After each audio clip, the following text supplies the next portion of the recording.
On this occasion, I will discuss the history of a scientist who made significant contributions to the development of science. His name is Al-Farabi.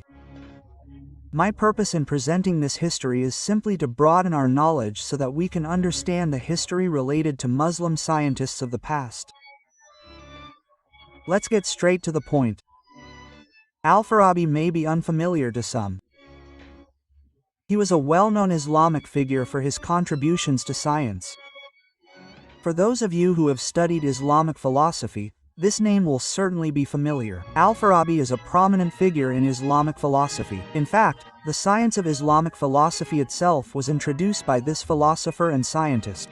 Al-Farabi not only studied philosophy but also contributed to the development of other sciences. Al-Farabi made contributions in various fields of science, such as mathematics, philosophy, politics, medicine, and even music.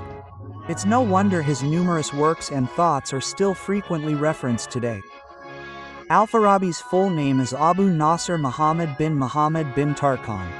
He is also known as Abu Nasir Muhammad ibn al-Faraq al-Farabi, and in the West is known as Abu Nasir al-Farabius or al-Farabi.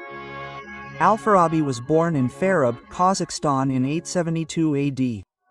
He was the son of a Persian father and a Turkish mother. So this philosopher is not of Arab descent but of Persian-Turkish descent. Al-Farabi received education in various disciplines, namely language, literature, logic, and philosophy. He studied with famous teachers such as Abu Bakr al-Siraj, Bismillah ibn Yunus, Yuhanna ibn Haylam, and so on. The beginning of his career began when he became acquainted with the Sultan of the Hamadan dynasty in Aleppo, Sayf-ud-Dawla al-Hamdani. This acquaintance led to him as a court scholar. It was here that he developed his philosophical activities. However, due to political conflict, he left the palace until he died at the age of 80. His contributions lie in various fields such as mathematics, philosophy, politics, medicine, and even music.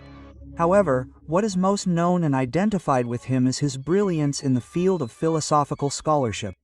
Al-Farabi was so great that he was called the second teacher after Aristotle because of his ability to understand Aristotle, who is known as the first teacher in philosophy. He was the first Islamic philosopher who attempted to confront, relate, and as far as possible harmonize classical Greek political philosophy with Islam and tried to make it understandable in the context of revealed religions. During his life, Al-Farabi produced so many works. If viewed from the scientific perspective, Al-Farabi's works can be reviewed into 6 parts, namely logic, mathematics, natural sciences, theology, political science and statecraft, anthology or what is usually called Kutub Munawa, and music. Al-Farabi's written works include Al-Madina Al-Fadila Isa U Alika Kalam Fi Al-Musiki Isia U Al-Ulam Wa Tarif Bi Agradia Jawami Asiyasa Al-Musiki Al-Kabir, which contains an explanation of the basics of music theory and practice.